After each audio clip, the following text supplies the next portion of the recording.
अस्सलामुअलैकुम वरहमतुल्लाह। मैं हूं सैयद अरशद सुल्तान और आप देख रहे हैं ट्यूटोरियल्स ओशन। हम डिस्कस कर रहे हैं website backend development course with PHP my SQL और ये हमारे इस कोर्स का 16 ट्यूटोरियल है जिसमें हम डिस्कस करेंगे कंपैरिजन ऑपरेटर्स इन पीएचपी। इससे प्रीवियस वीडियो में हमने डिस्कस किया increment decrement operators in PHP. आज का हमारा टॉपिक है कंपैरिजन ऑपरेटर। अपने टॉपिक को बाकायदा आगाज़ करने से पहले आप तमाम स्टूडेंट्स से रिक्वेस्ट है काइंडली मेरे चैनल ट्यूटोरियल ओशंस को सब्सक्राइब कीजिए और साथ में मौजूद बेल आइकन के बटन को ज़रूर प्रेस कर दीजिए ताकि इस कोर्स से रिलेटेड आने वाली हर नई वीडियो का नोटिफिकेशन आपको इन टाइम मिलता रहे। चलिए बाकायदा आगाज करते हैं अपने टॉपिक कंपैरिजन ऑपरेटर्स का। Comparison operators, the PHP comparison operator are used to compare two values, number और स्ट्रिंग। जी हाँ स्टूडेंट्स, पीएचपी में कंपैरिजन ऑपरेटर्स का इस्तेमाल दो वैल्यूज, वो नंबर्स भी हो सकते हैं और वो कैरेक्टर्स यानी स्ट्रिंग्स भी हो सकते हैं, इनमें कंपैरिजन के लिए इस्तेमाल किया जाता है, यानी मवाजना करने के लिए किया जाता है कंपैरिजन ऑपरेटर्स का इस्तेमाल। इसको मज़ीद समझते हैं कि किस तरह किया जा सकता है। आप यूँ समझ लीजिए कि मेरे पास एक वेरिएबल है अली का, एक वेरिएबल है जिसमें हमने उस स्टूडेंट अली की एज को स्टोर किया है और अली स्टूडेंट की एज है 20 ईयर्स। इसी तरह मेरे पास एक और वेरिएबल है आमिर एज इक्वल्स टू 25, यानी आमिर की एज जो है वो 25 है। तो मेरे पास दो वेरिएबल हैं, एक अली एज है और एक आमिर एज है। अब मैं ये चाहता हूं कि इन दोनों वेरिएबल्स के दरमियान, इनकी एज के दरमियान कंपैरिजन किया जाए कि आमिर और अली की एज बराबर है या नहीं। तो इसके लिए हम यूज करते हैं कंपैरिजन ऑपरेटर। कंपैरिजन ऑपरेटर का काम इनके दरमियान मवाजना करना है, कंपेयर करना। अब हम ये देखना चाहते हैं कि अली की और आमिर की एज इक्वल है या नहीं। तो कंपैरिजन ऑपरेटर के जरिए जब हम इसको चेक करेंगे तो ये हमें रिटर्न करेगा, अगर इसकी एज इक्वल होगी तो ये हमें रिटर्न करेगा ट्रू, अदरवाइज ये हमें रिटर्न करेगा फॉल्स। यानी अगर इनकी एज बराबर हुई, दोनों स्टूडेंट की एज 20 ईयर्स हुई तो ये मुझे रिटर्न करेगा ट्रू और अदरवाइज ये मुझे रिटर्न करेगा फॉल्स। तो अगर आप देख सकते हैं इस कंडीशन में, इस सिनेरियो में अली की एज 20 है और आमिर की एज 25 है, तो ये दोनों एजेस बराबर नहीं है, तो ये हमें रिटर्न करेगा फॉल्स। तो कंपैरिजन ऑपरेटर का काम दो वेरिएबल्स के दरमियान कंपेयर करना है। वो कंपैरिजन इक्वल की सूरत में भी हो सकता है और वो कंपैरिजन ज़्यादा या कम यानी ग्रेटर देन लेस देन की सूरत में भी किया जा सकता है।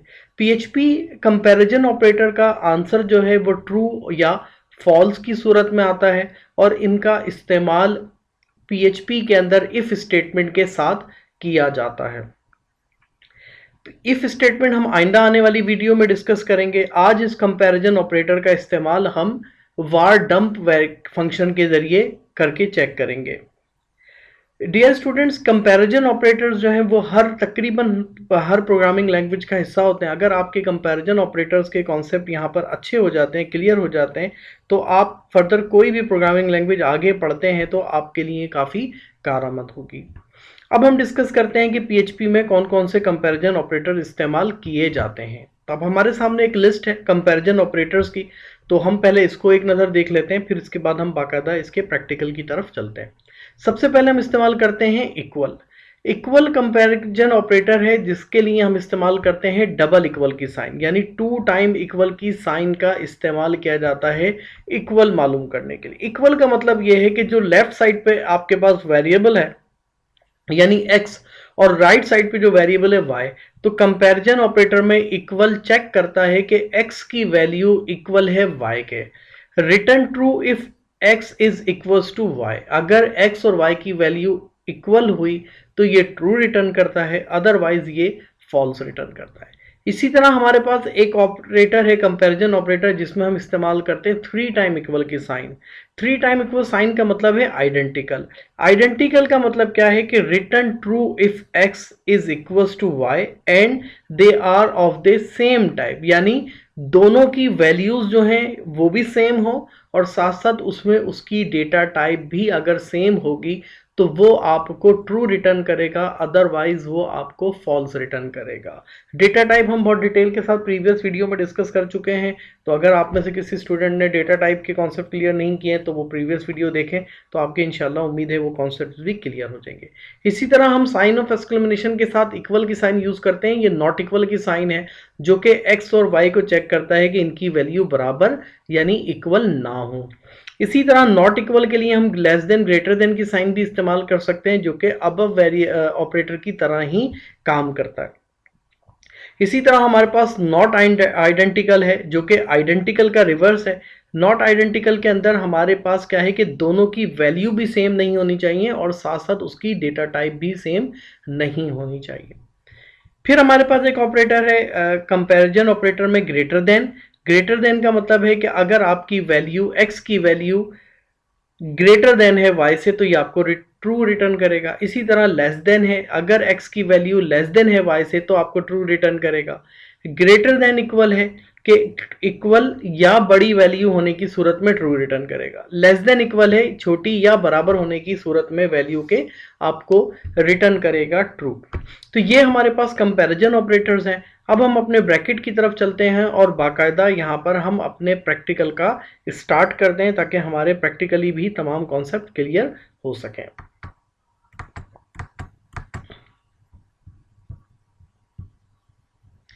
मेरे सामने कंपैरिजन ऑपरेटर के नाम से मैंने एक पीएचपी की फाइल क्रिएट करके रखी है, जिसमें इको के साथ मैंने अपने कंपैरिजन ऑपरेटर की हेडिंग लगा दी है और साथ ही लोकल होस्ट के साथ अपने कंपैरिजन ऑपरेटर की फाइल को ओपन भी करके रखा हुआ है।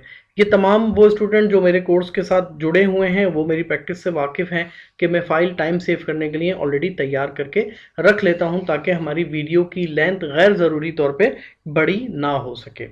तो सबसे पहले हम इसको समझते हैं और हम यहाँ पे अपना स्टार्ट करते हैं। हम यहाँ पर एक वेरिएबल लेते हैं, डिक्लेयर करते हैं, जिसका नाम हम रखते हैं ए इक्वल्स टू 10। मैंने वेरिएबल के अंदर वैल्यू पास की 10। ए वेरिएबल है, उसके अंदर मैंने एक वैल्यू पास की 10। इसी तरह मेरे पास एक वेरिएबल और है बी और इसमें मैंने वेरिएबल के अंदर वैल्यू पास की 20। अब मैं ये चाहता हूं कि इस कंपैरिजन ऑपरेटर में सबसे पहले हम इस्तेमाल करेंगे इक्वल, और इक्वल के जरिए हम इसको कंपेयर करेंगे कि ए की वैल्यू इक्वल है या नहीं। इसको मालूम करने के लिए हम यहाँ पर इस्तेमाल करेंगे var डम फंक्शन, क्योंकि डियर स्टूडेंट्स जो कंपैरिजन ऑपरेटर्स हैं इनका जो रिस्पांस आता है वो ट्रू या फॉल्स की सूरत में आता है, तो लिहाजा ट्रू और फॉल्स की सूरत में रिजल्ट को देखने के लिए हमारे लिए सबसे बेस्ट ऑप्शन है कि हम यहाँ पे var डम का फंक्शन इस्तेमाल करें, जो कि हम पहले डिस्कस कर चुके हैं। तो मैं लिखता हूँ var डम्प ब्रैकेट और इस ब्रैकेट में जाके मैंने कहा $a equal equal $b semicolon. और अब अगर हम इसको अपने ब्राउज़र के ऊपर चेक करते हैं, अगर ये दोनों वैल्यू इक्वलेंट हुई तो ये हमें ट्रू रिटर्न करेगा, अदरवाइज ये हमें फॉल्स रिटर्न करेगा। हम चेक कर लेते हैं। इसको हमने रन किया तो इसने आपको रिटर्न किया बूलियन, यानी क्योंकि वार्ड एक ट्रू और यह फॉल्स का डेटा है और ये जो रिस्पॉन्स हमें मिला है ये बूलियन डेटा टाइप है और बूलियन डेटा टाइप में हमें ये रिटर्न कर रहा है फॉल्स, यानी आपकी ये जो दोनों वैल्यूज हैं ये इक्विवेलेंट नहीं है, ये बराबर नहीं है। तो ये है हमारे पास इक्वल। अब अगर मैं यहां से इसको 10 कर देता हूं और सेव करके रिफ्रेश करता हूं तो आप देखेंगे कि ये मुझे रिटर्न कर रहा है ट्रू, कि अब ये दोनों वैल्यूज जो हैं वो आपस में बराबर हैं। तो ये है हमारे पास कंपैरिजन ऑपरेटर के अंदर पहला ऑपरेटर इक्वल। इसी तरह हमारे पास इसमें एक और ऑपरेटर है जिसे हम कहते हैं आइडेंटिकल। जैसे मैंने आपको बताया कि आइडेंटिकल का काम ये है कि ये आपको रिटर्न करेगा ट्रू उस सूरत में कि जब इनकी वैल्यूज भी सेम होंगी और साथ साथ इनकी डेटा टाइप भी सेम होगी। तो अब अगर मैं इसके लिए प्रैक्टिस में आपको करके दिखाऊं इसको भी, तो आपको अंदाजा होगा कि ये किस तरह काम करेगा।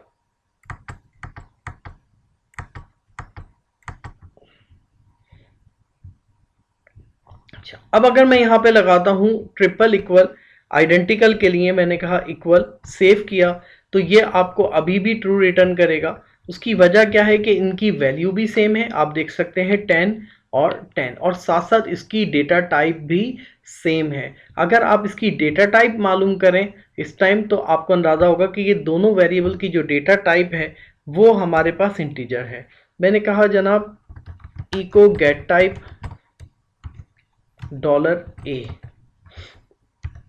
और इसी चीज को हम बी के ऊपर भी अप्लाई करते हैं। गेट टाइप सेट टाइप के दो फंक्शन भी हम बाकायदा डिस्कस कर चुके हैं प्रीवियस वीडियोस में, तो आप वहां पे जाके इसको भी देख सकते हैं। सेव करते हैं और रिफ्रेश करके अगर हम इसको चेक करते हैं, तो ये हमें बताता है कि इन दोनों वेरिएबल्स की डेटा टाइप इंटीजर है। और अब अगर मैं यहां से इसको चेंज कर देता हूं, ये ब्रेक लाइन लगाने का रीजन आपको यकीनन समझ में आ रही होगी।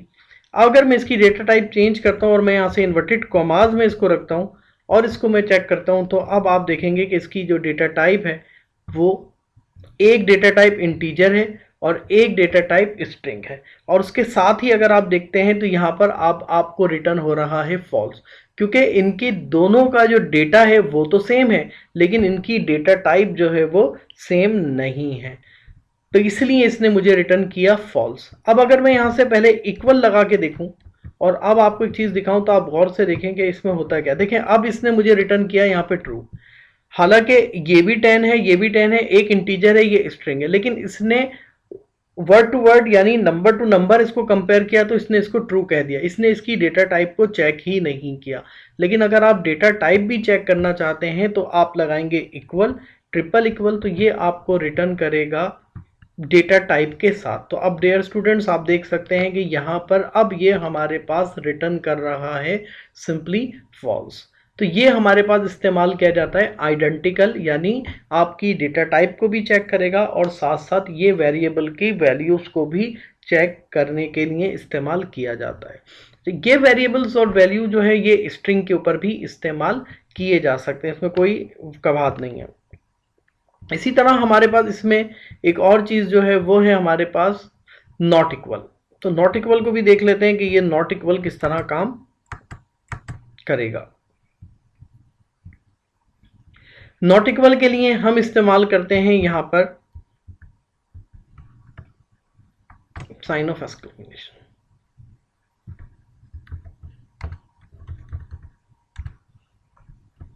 अभी दोनों की वैल्यू सेम है और मैंने इसमें नॉट इक्वल लगाया है, तो ये मुझे रिटर्न कर रहा है फॉल्स, क्योंकि ये नॉट इक्वल नहीं है, यानी दोनों ऐसे नॉट इक्वल यानी दोनों बराबर ना हो। तो अभी ये दोनों बराबर हैं, इसलिए इसने मुझे ट्रू रिटर्न किया। अब अगर इसकी जगह 9 होता तो ये आपको यहाँ पे ट्रू रिटर्न करता, क्योंकि ये दोनों वैल्यूज आपस में बराबर नहीं है, तो लिहाजा ये आपको रिटर्न कर रहा है नॉट इक्वल। इसी तरह अब अगर यहां पर हम इक्वल की साइन यूज करते हैं मजीद, तो ये क्या होगा, ये होगा आइडेंटिकल। नॉट इक्वल आइडेंटिकल, यानी उसकी डेटा टाइप भी सेम ना हो और उसकी वैल्यूज भी सेम ना हो। तो इसने आपको बताया कि अभी भी ट्रू है, क्योंकि उसकी डेटा टाइप भी सेम नहीं है और यहाँ पे इनकी जो वेरिएबल की जो डेटा टाइप है वो भी डिफरेंट है। अब अगर मैं यहाँ पे इसको इक्वल लगा इन्वर्टेड कॉमास लगाता हूं, तो ये आपको यहाँ पे फॉल्स रिटर्न करेगा, स्ट्रिंग ट्रू। ट्रू क्योंकि ना ये डेटा टाइप सेम है और ना ही यहाँ पर ये आपको बता रहा है कि इसकी न्यूमेरिक वैल्यू जो है वो अलग अलग है। तो ये आपके पास नॉट आइडेंटिकल का ऑपरेटर आप यहाँ पे देख सकते हैं। इसी तरह हमारे पास इसमें मजीद अगर आप देखें तो नॉट इक्वल भी है। नॉट इक्वल जो है वो सेम काम करता है साइन ऑफ एक्सक्लेमेशन वाले के साथ। इसी तरह हमारे पास ग्रेटर देन की वैल्यूज हैं, इसको भी हम देख लेते हैं कि ये ग्रेटर देन ऑपरेटर किस तरह काम करता है।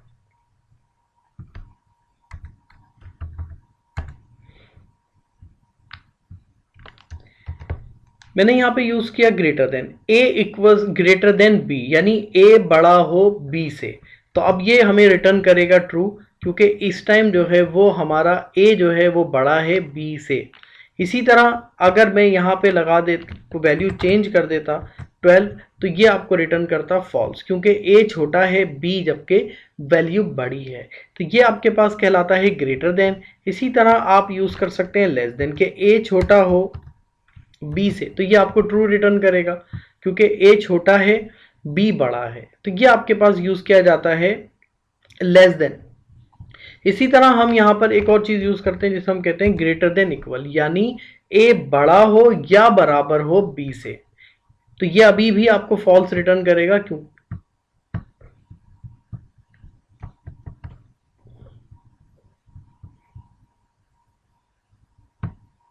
फॉल्स। तो इसने आपको बता दिया कि जनाब ए अभी बड़ा है ना ही बराबर है बी से। अब अगर इसकी जगह पे यहाँ पर मैं लिखता 10, तो ये आपको ट्रू रिटर्न करता, क्योंकि बराबर भी है और बड़ा आपके पास मौजूद है। तो ये आपके पास ग्रेटर देन लेस देन की साइन है। इसी तरह आप यहाँ पे लेस देन इक्वल की साइन भी यूज कर सकते हैं।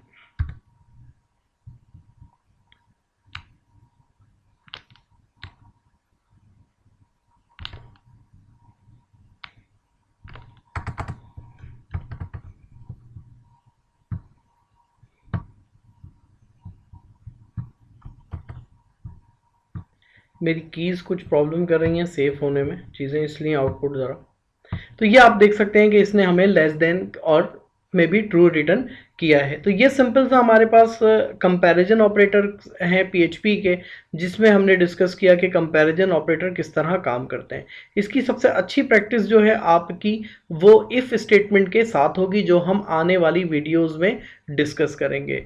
वीडियो को एंड तक देखने के लिए शुक्रिया। अगर आपने मेरे चैनल ट्यूटोरियल ओशन को सब्सक्राइब नहीं किया है तो काइंडली इसको सब्सक्राइब कीजिए, ताकि और साथ में मौजूद बेल आइकन बटन ज़रूर प्रेस कर दीजिए, ताकि आने वाली नई वीडियो जो कि PHP 7 में आने वाले एक नए कंपैरिजन ऑपरेटर स्पेसशिप के बारे में होगी, तो उसका नोटिफिकेशन आपको इन टाइम मिलता रहे। जज़ाकल्लाहु खैरा फिद्दारेन। अस्सलामु अलैकुम वरहमतुल्लाह।